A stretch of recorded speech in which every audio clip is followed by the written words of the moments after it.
We have already discussed about the basics of accounting, and the language of business is called accounting, and the accounting is based upon accounting equation. And accounting equation says that assets are always equal to capital plus liabilities. यानी assets बराबर हैं capital plus liabilities के. Why? Because resources equal to sources. Sources what we need to run the business, or sources which are necessary to purchase the resources. Either it will come from the owner's own pocket, which is called capital, or we have to take loan from third party, which will be a liability. A liability क्या होती है? Anything which is payable is a liability.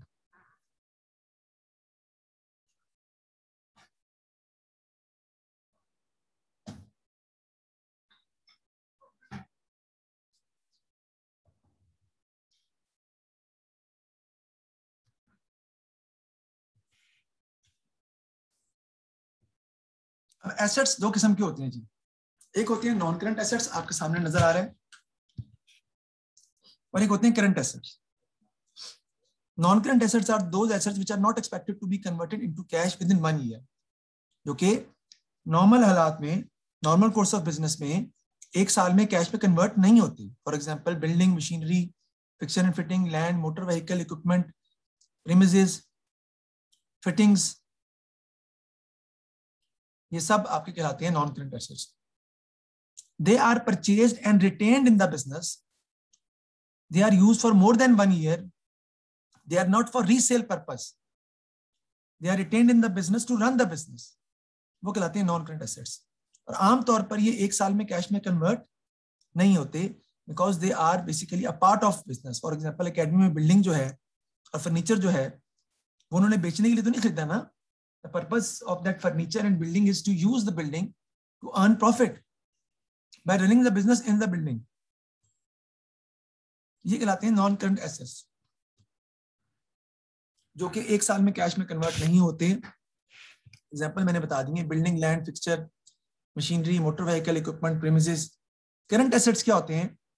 Those assets which can be converted into cash within 1 year, जो कि 1 साल में cash में convert हो जाते हैं during normal course of business. For example, cash means cash in your pocket.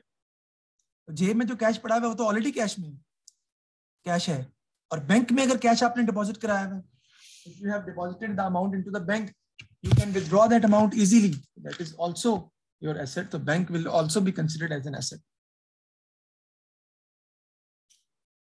ठीक है जी. फिर आता है जी आपका उसके बाद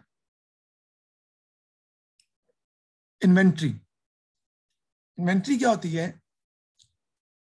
stock which is left. Just give me a minute. Inventory का मतलब है merchandise, goods, stock. Inventory, those goods which are left behind at the end of the year and not yet sold out, that is called inventory. So inventory is the least liquid asset. ऐसा liquid asset है, ऐसा current asset है जो सबसे and में cash में convert होता है. इस साल जो माल आपके पास बच गया है वो आप अगले साल सेल करेंगे एंड पे जाके, क्योंकि जो बच गया आपका माल वो अगले साल सेल होगा.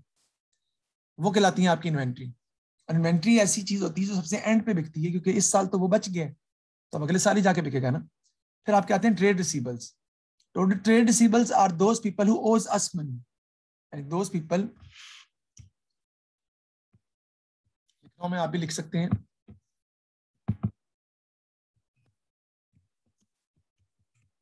those people to whom the goods are sold on credit,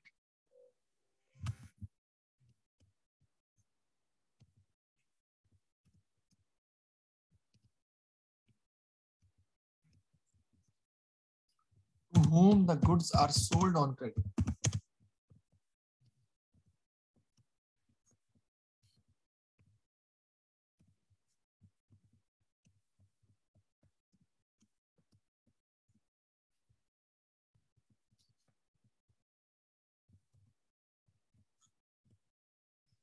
And payment is not yet received.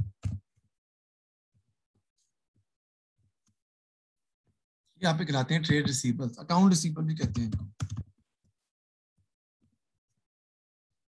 ठीक है जी. those people to whom the goods are sold on credit and payment is not yet received, पैसे आपको अभी तक मसूल नहीं हुए हैं, ये आपके कहलाते हैं trade receivables. those people who owes us money, उनको जिनसे पैसे आपने वसूल करने हैं, राइट जी. ट्रेड रिसीवेबल की सिंपल डेफिनेशन क्या है? Receivables are those people who owe us money, और ट्रेड रिसीवेबल्स कौन होते हैं? जिनको आप चीजें बेचते हैं उधार पर, लेकिन उन्होंने पैसे अभी तक आपको नहीं दिए. क्रेडिट का मतलब होता है उधार पे बेचना. ये आपकी होती है करंट एसेट्स और नॉन करंट एसेट्स. अब बारी आती है लायबिलिटीज में. कैपिटल तो आपको पता है, amount invested by the owner of the business called capital. Liabilities में दो किस्म की लायबिलिटीज होती हैं. होती है current liabilities which are supposed to be paid within 1 year. They are called current liabilities, जो कि हमने 1 साल में पे करनी होती हैं, वो करंट लायबिलिटीज कहलाती हैं. जैसे कि ट्रेड पेबल्स. अब ट्रेड पेबल्स कौन होते हैं? Those people from whom the goods are purchased on credit but we are yet to pay them. लिख लें, ट्रेड पेबल्स कौन होते हैं? Those people to whom the from whom the goods are purchase on credit but we are yet to pay them. वो लोग जिनसे आपने उधार पे चीजें खरीदी हैं लेकिन पैसे अभी तक अदा नहीं किए.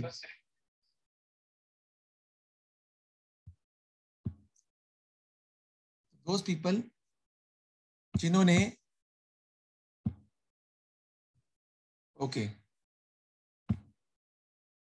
वो लोग जिन्होंने आपसे चीजें, हमने जिनसे चीजें खरीदी हैं लेकिन पैसे अभी तक नहीं दिए, वो कहलाते हैं आपके क्या चीज? Trade payables. उसके अलावा लोन अगर आपने लिया 1 साल के लिए, तो वो भी आपकी करंट लायबिलिटी है. बैंक ओवरड्राफ्ट का मतलब होता है, सपोज करिए आपके पास बैंक में 10,000 रुपया पड़ा है और आप बैंक से 20,000 रुपया निकलवा लेते हो. I repeat again, if you withdraw amount more than what you have in the bank, that extra amount withdrawn needs to be repaid back to the bank, and that is known as bank overdraft, and it is your current liability. Why? Because it is supposed to be paid. It is payable. Anything which is payable is a liability. So current liabilities are those liabilities which are supposed to be paid or expected to be paid within 1 year during normal course of business. They are called trade payables. जैसे कि loan है, bank overdraft है. Trade payables कौन लोग हैं? जिनसे आपने उधार पे चीजें खरीदी हैं लेकिन पैसे अभी तक अदा नहीं किए. लोन तो आपको पता ही है. बैंक ओवरड्राफ्ट क्या है जी? वो भी जो आपने भी पे बैक करना है. नॉन करंट लायबिलिटी क्या होती है जी?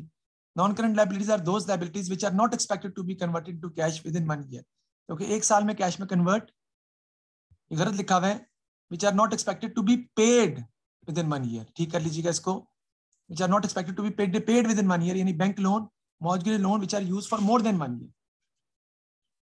वो बैंक लोन जो आपने 1 साल से ज्यादा अरसे के लिए लिया है उसकी बात हो रही है. वो बैंक लोन जो आपने 1 साल के बाद पे करना है उसकी बात हो रही है. That is basically known as non current liability. For example, मैंने लोन लिया है बैंक से, इसलिए 5 साल के लिए, तो वो नॉन करंट लायबिलिटी है क्योंकि मुझे वो लोन पे करना है 5 साल के बाद. 1 साल बाद तो पे नहीं करना. वो कहलाती है नॉन करंट लायबिलिटी. अब बैलेंस शीट क्या होती है?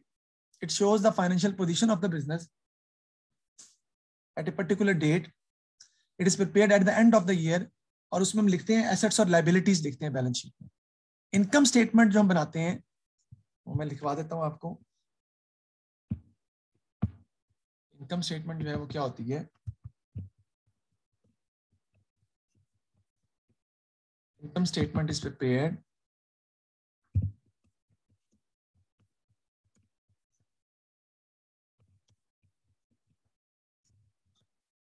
Find profit and loss of the business.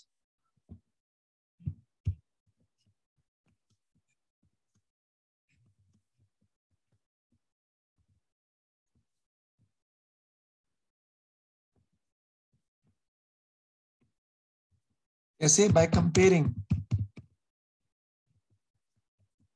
expenses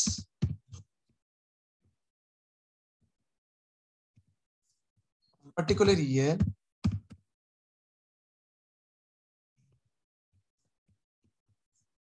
with the income of the same period.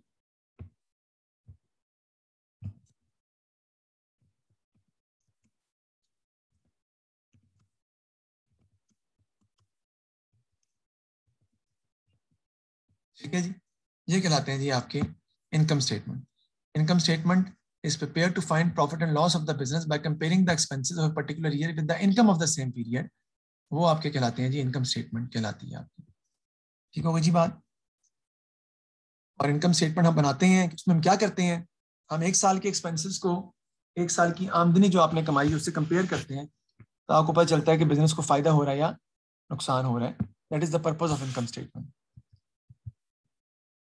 इससे आगे हमने याद करने हैं कुछ rules of debit and credit, जो कि अकाउंटिंग के बेसिक रूल्स होते हैं, जो कि आपको मेमोराइज ही करने पड़ेंगे। उन पे हम बात कर लेते हैं। Rules of debit and credit accounting के अल्फाबेट्स हैं, डेबिट एंड क्रेडिट, उनके रूल्स हैं जो आपको याद करने पड़ेंगे।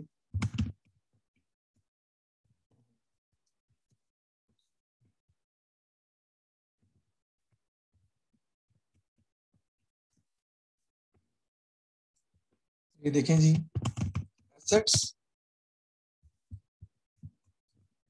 एक्सपेंसेस और परचेजेस। जब इंक्रीज होंगे तो क्या होंगे जी, डेबिट, इसको डेबिट बोलते हैं, और जब डिक्रीज होंगे तो क्या होंगे, क्रेडिट। इसी तरह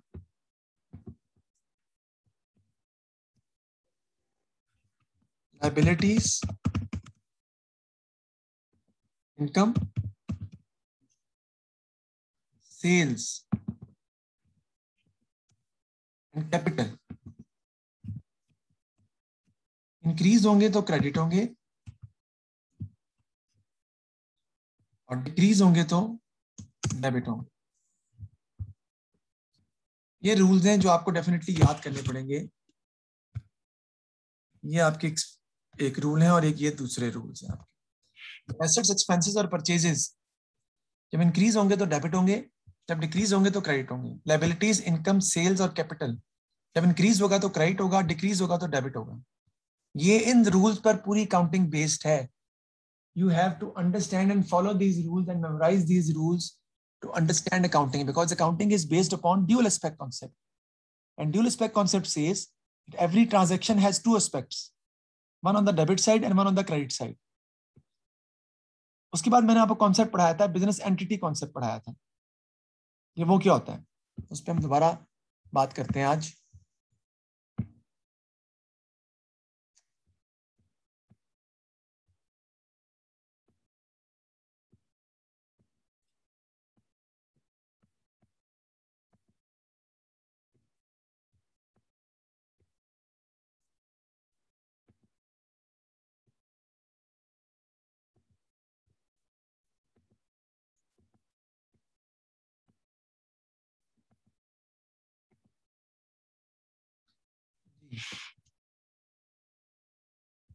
ये मैंने आपको पहला रूल बताया था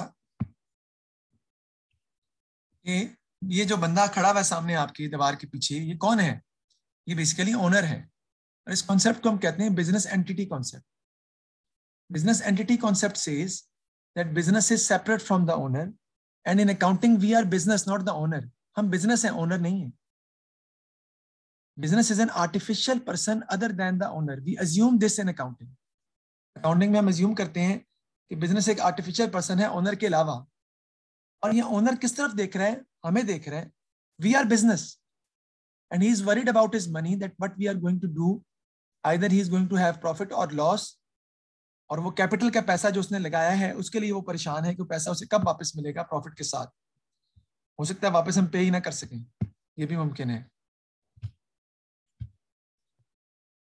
तो बिजनेस क्या होता है जी, business is an artificial person other than the owner, ये लिखा हुआ है। बिजनेस एक आर्टिफिशियल पर्सन है ओनर के अलावा। कैपिटल क्या होता है, amount invested by the owner of the business called capital, and capital is the liability of the business. क्योंकि ये पैसा भी एक ना एक दिन आपको वापस करना है प्रॉफिट के साथ ओनर को, at some stage, may be at the end of the business. सबसे इंपॉर्टेंट कॉन्सेप्ट जो हमारा है वो कहलाता है बिजनेस एंटिटी कॉन्सेप्ट, जो ये कहता है कि business exists as a unit by itself, it is separated from its owner, only transactions and events related to business are recorded in the business books। अगर आप बिल्डिंग खरीदेंगे बिजनेस के लिए तो वो तो आप रिकॉर्ड करेंगे, लेकिन अगर आप लैपटॉप खरीदेंगे अपने जाती इस्तेमाल के लिए तो वो बिजनेस का एक्सपेंस नहीं है, उसको हम बुक्स में रिकॉर्ड नहीं करेंगे। पहला कॉन्सेप्ट जो हमारा है बिजनेस एंटिटी कॉन्सेप्ट, वो सबसे इंपॉर्टेंट कॉन्सेप्ट है अकाउंटिंग का, जो ये कहता है कि बिजनेस अलग है और कारोबार का मालिक अलग है। और अकाउंटिंग में हम ये एज्यूम करते हैं कि हम बिजनेस नहीं है, हम कारोबार हैं। ये हम एज्यूम करते हैं कि हम खुद कारोबार हैं, नॉट बिजनेस। ये पहला कॉन्सेप्ट है जी। इसमें मसला तो बताएं, समझ आ गई है?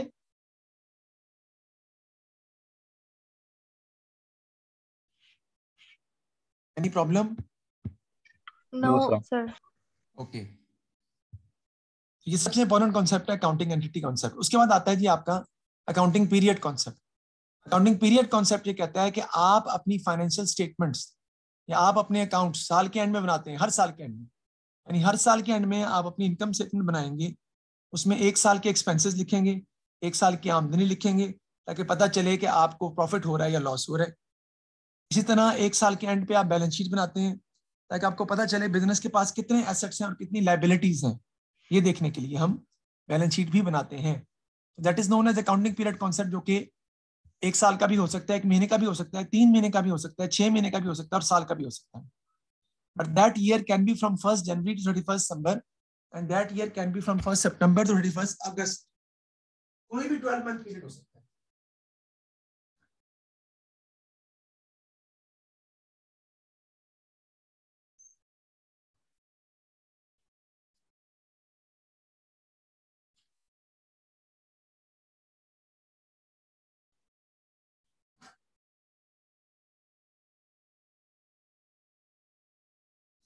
जी, ये हमने कर लिया।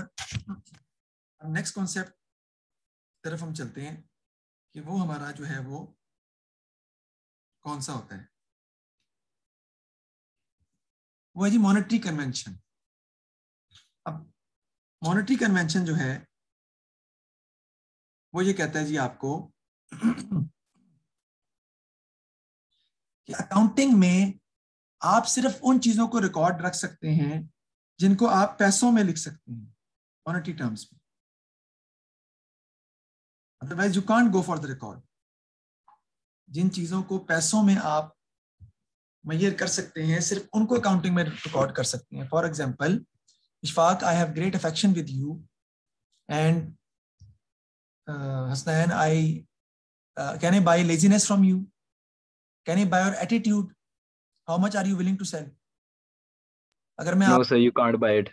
हाँ जी, अगर मैं आपसे कहूँ जी कि आप अपने माँ बाप को छोड़ दें, हर चीज पैसों से खरीदी भी नहीं जा सकती। अगर मैं कहूँ कि आपने माँ बाप को छोड़ दें, मैं आपको डिफेंस में 5 करोड़ का घर बना के दूंगा, पता नहीं कहीं आप तैयार ही ना हो जाए, अल्लाह माफ करे, लेकिन सपोज कर लेते हैं, ठीक है, तो obviously you won't go for that because the bonding of family is much more important than your than the money. लेकिन अकाउंटिंग कहती है कि सिर्फ आप हर चीज को पैसों में ही मेजर कर सकते हैं। गुड टीचर, बैड टीचर, ज्यादा पैसे ले रहे तो अच्छा है, कम पैसे ले रहे तो अच्छा नहीं है, अकाउंटिंग कहती है, क्योंकि हर चीज को मेजर पैसों में करना है। Can you tell me how much is your health worth? No. If I want to buy your attitude, how much should I pay you? Can I buy laziness from you? How much are you willing to sell? नहीं हो सकता, इसकी कोई price नहीं है। Do you think everything in the world can be measured in terms of dollar and cents? No. Family की जो bonding है अकाउंटिंग में कहती है कि बिल्डिंग की वैल्यू बहुत ज्यादा है, क्योंकि पैसों में ज्यादा है ना, लेकिन लव, अफेक्शन और फैमिली बॉन्डिंग की वैल्यू हमें पता है कि वो सबसे इंपॉर्टेंट है। हालांकि मनी मेजरमेंट के पॉइंट ऑफ व्यू से उसकी वैल्यू 0 है, लेकिन फिर भी हम अपनी फैमिली को नहीं छोड़ सकते जितने भी पैसे आपको मिल जाए। लेकिन accounting deals only with those transactions which can be expressed in monetary terms. I repeat again, only those transactions are recorded in the books which can be expressed in monetary terms. If I am going to give you something as a gift, accounting में हम इसको record नहीं कर सकते, क्योंकि accounting इसके बारे में बताती ही नहीं। अकाउंटिंग इस बारे में साइलेंट है, क्योंकि अकाउंटिंग सिर्फ उन ट्रांजैक्शन को रिकॉर्ड करेगी जिनको आप लिख सकते हैं, जिनको आप पैसों में मेजर कर सकते हैं। ये अकाउंटिंग का ड्रॉबैक कह लें, इसे कहते हैं money measurement concept. Money measurement concept accounting में we record only those transactions which can be expressed in monetary terms, जिनको हम पैसों में मेजर कर सकते हैं, पैसों में तोल सकते हैं। आगे देखते हैं, therefore only money is used as the basic measuring unit for financial reporting. Financial reporting में अगर आप किसी चीज को रिकॉर्ड करते हैं तो आप हर चीज को सिर्फ पैसों में मेजर करके रिकॉर्ड करते हैं, डॉलर्स में, सेंट्स में, रुपीस में। नेक्स्ट आपका आता है कॉन्सेप्ट है जी मनी मेजरमेंट कॉन्सेप्ट के बाद, वो है जी आपका going concern concept. Going concern concept basically ये कहता है कि business is going to operate for an indefinite period. Business हमेशा चलता रहेगा, कभी बंद नहीं होगा। It will continue to operate for good. देखिए, सपोज करते हैं कि हम एक स्कूल और ओपन कर लेते हैं एलजीएस का फैसलाबाद में मिलके।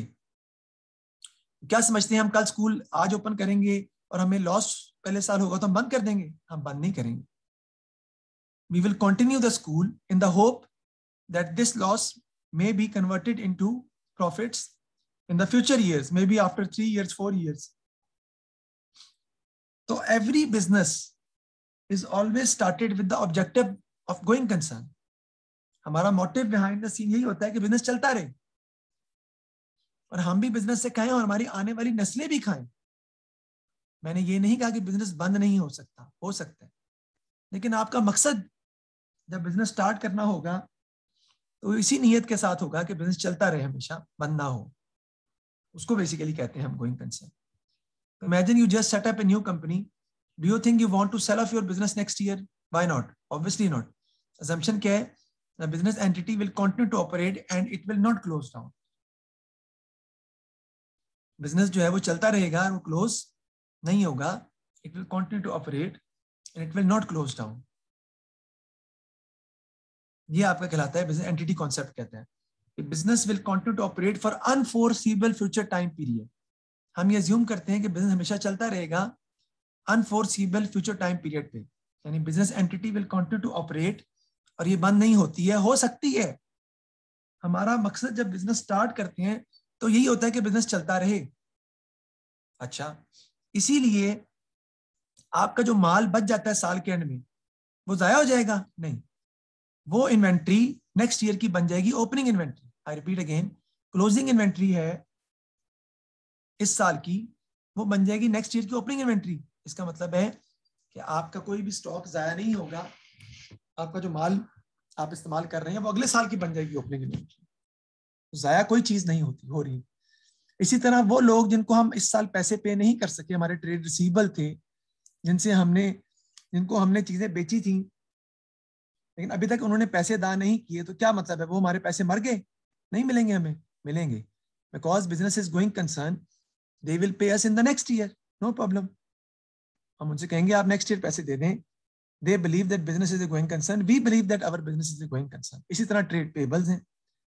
ट्रेड पेबल्स कौन लोग हैं? जिनको आपने पैसे पे करने हैं। तो साल के एंड में जो ट्रेड पेबल्स हैं, जिनको हमने पैसे देने हैं, वो साल के एंड में आप पे घर आ गए, पैसे दो, पैसे दो, साल खत्म हो गया, पैसे दो, अगले साल पता नहीं तुम्हारा बिजनेस होता है कि नहीं होता। ऐसा नहीं है। Because they believe and we believe that business will continue to operate and they will get their investment back in the next year. हम उन्हें पे कर देंगे अगले साल। ये कहलाता है आपका going concern concept, that business will continue to operate and it will not close down. ये चलता रहेगा, कभी बंद नहीं होगा, बिजनेस कंटिन्यू रहेगा।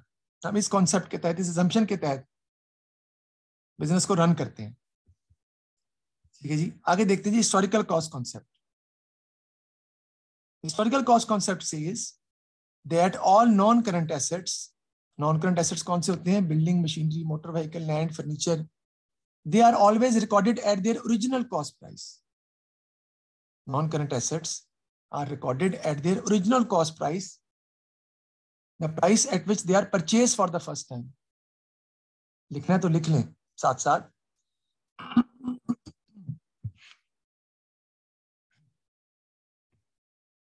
मनी मेजरमेंट कॉन्सेप्ट क्या कहता है जी आपको?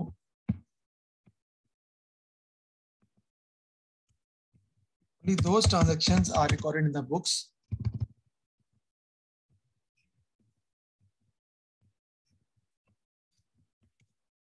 which can be expressed in monetary terms.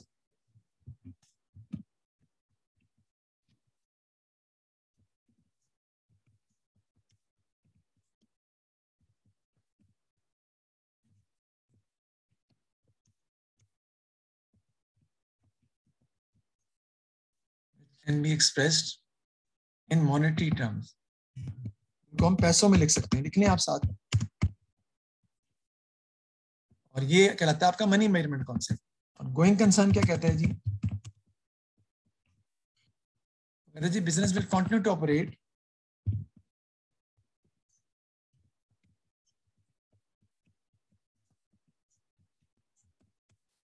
And it will not close down. हम ये अजम्पशन लेके बिजनेस को रन करते हैं, बिजनेस चलता रहेगा, बंद नहीं होगा। फिर आता है जी हिस्टोरिकल कॉस्ट कॉन्सेप्ट। वो ये कहता है जी, हिस्टोरिकल कॉन्सेप्ट से यही है जी, all non current assets are recorded at their original cost price.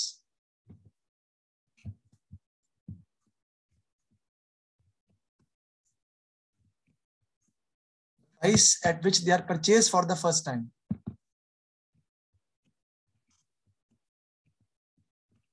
The price at which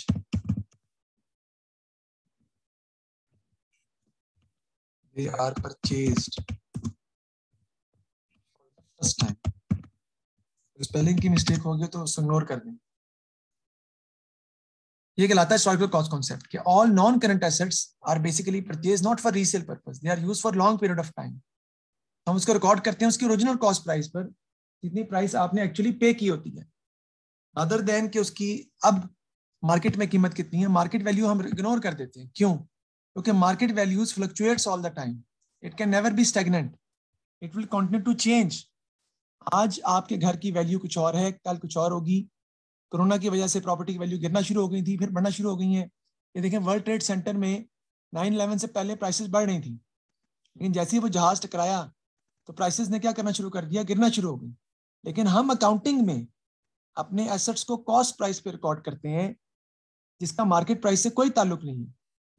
ठीक है, तो we will record our assets always at cost price because market prices fluctuates all the time, हमेशा change होती रहती है। तो market prices पर आप एसेट्स को रिकॉर्ड कर ही नहीं सकते, क्योंकि market prices changes all the time. तो all transactions assets of a business entity are recorded at the original cost price, जितने पैसे आपके हाथ से गए।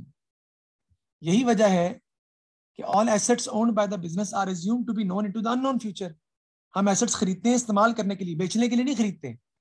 जब एक चीज बेचने के लिए आपने खरीदी ही नहीं है तो उसकी मार्केट प्राइस से हमारा क्या ताल्लुक है? कोई ताल्लुक नहीं।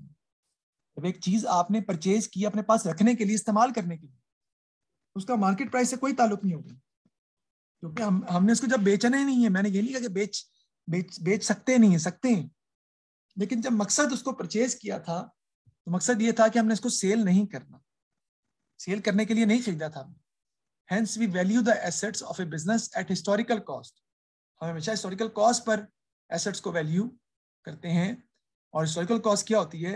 The price at which the assets are purchased for the first time. जिस पर हमने खरीदा होता है उस टाइम पर ही हम उसको रिकॉर्ड करते हैं। ठीक होगी जी बात? आगे नेक्स्ट चलते हैं जी हम अपने rules of debit and credit पे, जो कि मैंने आपको बताया है कि आपको ये मेमोराइज करने पड़ेंगे। देखें, एसेट्स, एक्सपेंसेस और परचेजेस इंक्रीज होंगे तो डेबिट, डिक्रीज होंगे तो क्रेडिट। लायबिलिटीज, इनकम, सेल्स और कैपिटल इंक्रीज होंगे तो क्रेडिट, डिक्रीज होंगे तो डेबिट। एक्सपेंसेस क्या होते हैं, जरा इसकी बात कर लेते हैं। Expenses means cost of doing the business. कारोबार को चलाने के जो खर्चे होते हैं ना, वो एक्सपेंसेस कहलाते हैं। Normal day to day expenses to run the business are called expenses, like advertisement, salaries, printing and stationery, electricity expense, wages, motor expenses, right, general expenses, ये सब एक्सपेंसेस हैं। और एक्सपेंसेस हमेशा डेबिट होते हैं। इसी तरह आमदनी है, income you receive by selling of stock और थ्रू एनी मींस आपको इनकम रिसीव हुई है, जैसे commission receive, rent receive, interest receive, तो वो आपकी इनकम कहलाती है और उसे क्रेडिट करते हैं हम। सेल्स भी इनकम ही होती है और परचेजेस भी एक्सपेंसेस ही होती हैं। लायबिलिटीज का हम पहले बता चुके हैं, anything which is payable is a liability. There are two types of liabilities, current liabilities जो कि 1 साल में पे करनी होती हैं, ट्रेड पेबल्स या बैंक ओवरड्राफ्ट, और नॉन करंट लायबिलिटीज जो 1 साल ज्यादा अरसे के बाद पे करते हैं, जैसे बैंक लोन है आपने लिया 5 साल के लिए, 6 साल के लिए। इस तरह एसेट्स भी आपके इंक्रीज हो तो डेबिट, डिक्रीज हो तो क्रेडिट।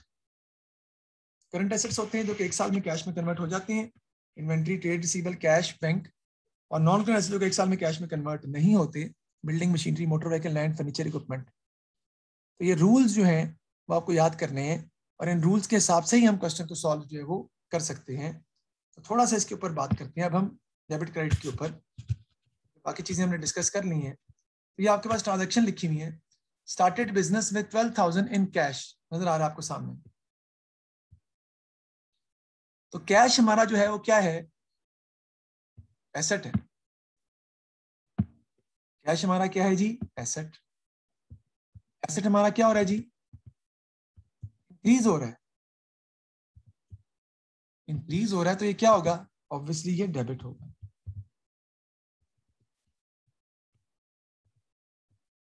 इसी तरह कैपिटल जो है वो भी आपका क्या हो रहा है, इंक्रीज हो रहा है। और कैपिटल जो इंक्रीज होता है तो हम क्या करते हैं, क्रेडिट। तो जो हम अकाउंट टू बी डेबिटेड लिखा हुआ है, इसका मतलब है कैश डेबिट होगा, क्योंकि कैश एसेट है और एसेट आपका इंक्रीज हो रहा है, तो डेबिट साइड पे लिखेंगे। और कैपिटल जो है वो भी आपका इंक्रीज हो रहा है, तो वो क्या हो जाएगा, क्रेडिट हो जाएगा। सर ये मैंने कैसे आपने सर अप्लाई किए हैं, मैंने ये अप्लाई किए हैं रूल्स ऑफ डेबिट क्रेडिट के हिसाब से, जो बेसिकली आपको मेमोराइज करने हैं। ये लिखें जी, एसेट्स, कैश का एसेट इंक्रीज कर रहा था इसलिए डेबिट कर दिया, कैपिटल भी इंक्रीज कर रहा था इसलिए क्रेडिट कर दिया। अब आपका सवाल उठता है, सर कैपिटल कैसे इंक्रीज कर रहा है यहाँ पे।